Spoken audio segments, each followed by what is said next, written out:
Hello and welcome back to another Southern Airs video with myself, Matt Banjoman Walker. And Jeff Force from McDowell, at your service, and today, well, you probably know where we're going by the title of the video. We However, don't yet, and we won't tell you until we flip this coin.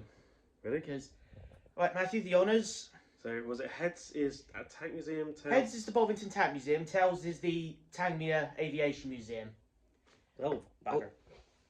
I'll let you do that again. Take two. Bum, bum, bum, bum, bum, and it's tails. So we're going to Tangmere.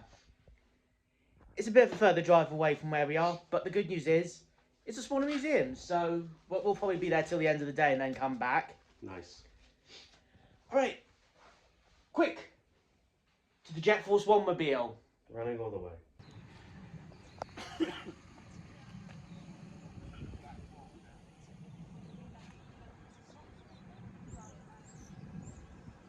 You join us about 2 hours driving time later when we made it to the museum at Tangmere, the former RAF base that was made famous during the Battle of Britain.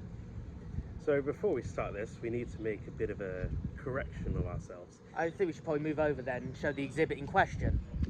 This Sea Vixen. Matthew? So we said in our Yeovil video back in 2021 that the Sea Vixen there inside the Hangar 3 carrier, is it? Yeah. Yeah. That one was based at Christchurch outside the industrial estate. I got it wrong. It's actually this one here. Pretty nice to still see a Sea Vixen though, eh? Oh, absolutely.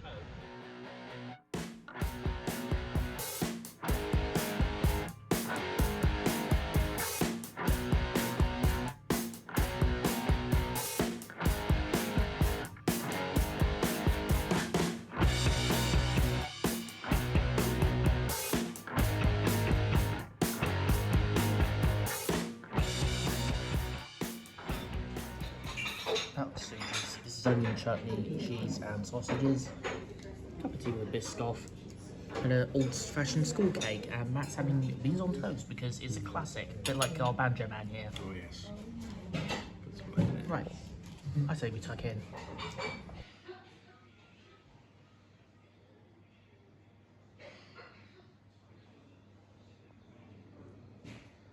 What General Weigard called the Battle of France is over. The Battle of Britain is about to begin. Right, we've just filled our boots and bellies in the cafe, and now we're going to start with the Battle of Britain exhibit. So, shall we? Absolutely.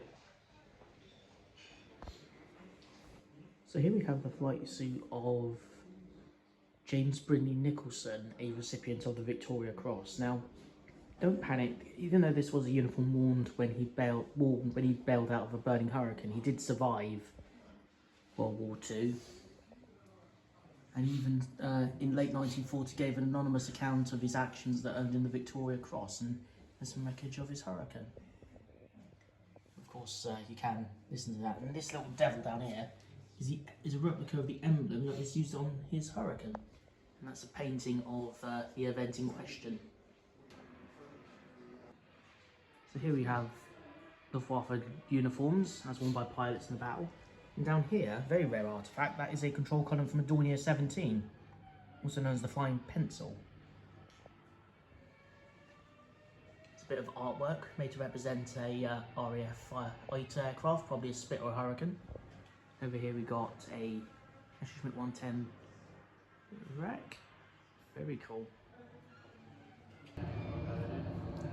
So the Goldfish Club is an honorary club for air crews who end up ditching and surviving water landings. In fact, if you remember the wing walkers based at Tangmere Airfield, 2 of their members were involved in an incident when their Boeing steerman ended up landing in the Poole Bay, and they've actually ended up becoming members of the Goldfish Club. The way. And now we're going to go into the main hall where most of the planes live. There we go. So here we have a Lysander. This is the British World War II monoplane that was mostly associated with the SOE and the SAS for doing drops into fields in occupied Europe, places like Norway, Denmark, Netherlands, Belgium, France. I've only ever seen these at a distance, like at Duxford. And Hendon, yeah. And Hendon. I've never seen one really up It amazes me how big the wings are on these things. But that's a Lysander. Right, over here we got some Cold War jets. So we got a Hawker Hunter in a bright striking red paint scheme. We've got another Gloucester Meteor over there. Supermarine Swift and Canberra cockpit. We've got a Chipmunk cockpit and a Hunter cockpit. Very cool indeed.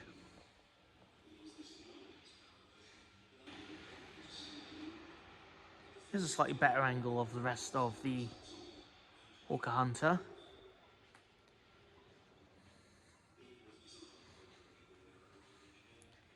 And of course we got Britain's first ever fighter jet. In fact, the first jet to ever enter RAF service right at the very end of World War II, the Gloucester Meteor.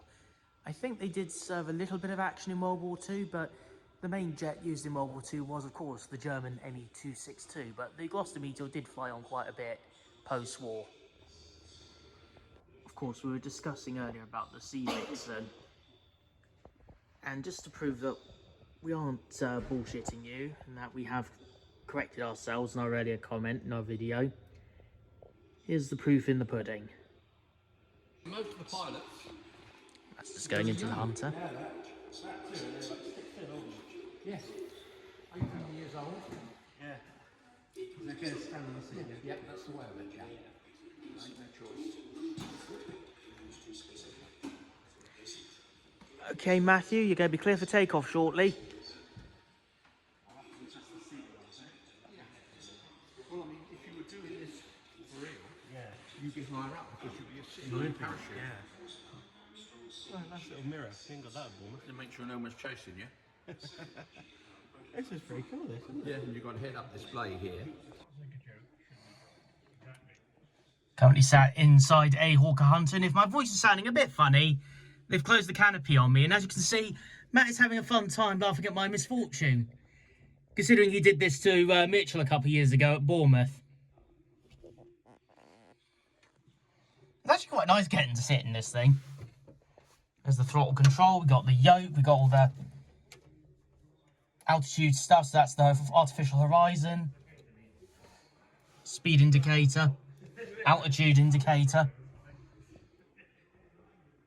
I better get left in here, he's got my camera. And here we have a Supermarine Spitfire. This one's decked out to look like the prototype Spitfire from 1936. So this is pre-Battle of Britain era Spitfire. Might be a replica, I'm not entirely sure. There's a Lancaster model. And Matt is just in front of a Spitfire simulator. And this Spitfire cockpit's based on the Mark 9, which is the one that would have been used around the time of D-Day. And you can just about see behind there's also a Hawker Hurricane, which we're going to have a look at in a moment. So here's a bit of an up-close look at the Spitfire Mark 9 cockpit on replica. See, not a lot of difference to the Mark 1s. They tried to keep things pretty consistent for pilot training purposes. But yeah. And there's a bit of a map on where everything is, which you can mix and match. So here's a better look at the Hurricane over here. If I just zoom out, there's the tail end of the Spitfire. And that's us looking straight up. There we go. Here we are, a bit more up close and personal with the Hawker Hurricane. Here's the Gloucester Meteor at another angle. So to think, this is basically what was the backbone of the RAF fleet in 1939, 1940. And then by the end of World War II, this was the new kid on the block. And obviously we got a replica, the prototype Spitfire over there, and the Red Hunter. This thing, very cool, is based on an old World War I era fighter, and SE-5A from 1918. So this would have been used mostly by the Royal Flying Corps and the early RAF at the end of World War I and early in the post-war period. As you can see, things are a little basic. How bad is it? Well, how about a wicker chair with a bit of leather coating on the armrest and, well, about 5 flight controls and a joystick. Bloody hell. Yeah, a lot better than that one we saw in Brooklands and Museum of Air and Space, the Louis Brulé. One that literally had a steering wheel in it. Yeah. Yeah, this one's actually got a proper yoke. Okay, now we're just going to head into this hall here, the Merrill Hansard Memorial Hall. And we've got a couple of fighter jets in here, if I remember rightly, including 2 English Electric Lightnings and a Hawker Hunter. Oh, I thought there was 2 Lightnings in here. I must be mistaken.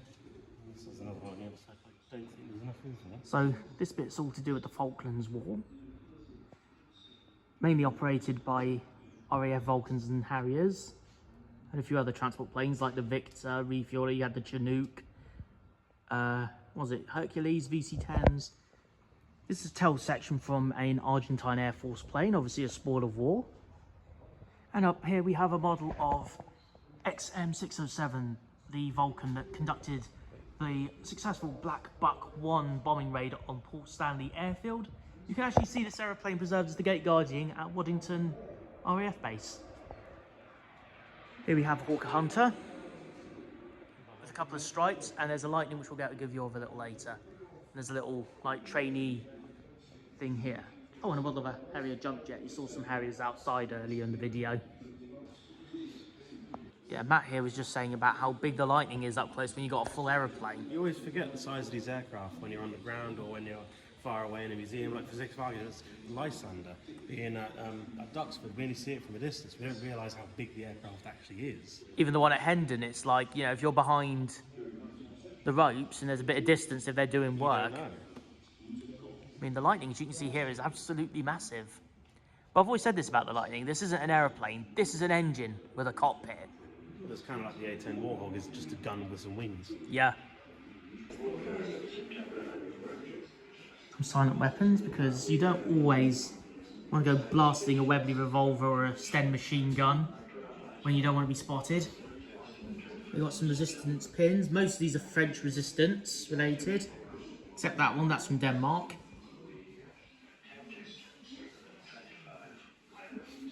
And got a couple of bits in here.